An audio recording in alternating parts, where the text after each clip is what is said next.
ყაზტრანსგაზ თბილისში ცხელი ხაზი ამოქმედა. ნომერზე 2404004 აბონენტებს ბუნებრივი აირის მიწოდებასთან დაკავშირებულ საკითხებზე ინფორმაციის მიღება შეეძლებათ. ცხელი ხაზის ამოქმედების ღონისძიებას საქართველოს ენერგეტიკის მინისტრიც დაესწრო. პარალელურად ყაზტრანსგაზ თბილისში ფუნქციონირებას დაიწყებს კონფიდენციალური ტელეფონიც 2204004, სადაც აბონენტებს შეეძლებათ საკუთარი პრეტენზიები ანონიმურად დააფიქსირონ.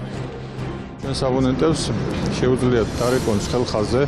ეს არის ნომერი 400404, რომლის საშუალებითაც კვალიფიციურად ჩვენი თანამშრომლები გასცემენ პასუხს ნებისმიერ საკითხზე. ასე რომ ჩვენ ამ მიმართულებით კიდევ გავაგრძელებთ მუშაობას. იმ შემთხვევაში თუ რაიმე ინფორმაციის მიღება აინტერესებს, აუცილებელია მოქმედებდეს ცხელი ხაზი გამართულად და ნებისმიერ განხორციელებულ ზარზე იქნეს გაცემული შესაბამისი ადეკვატური პასუხები.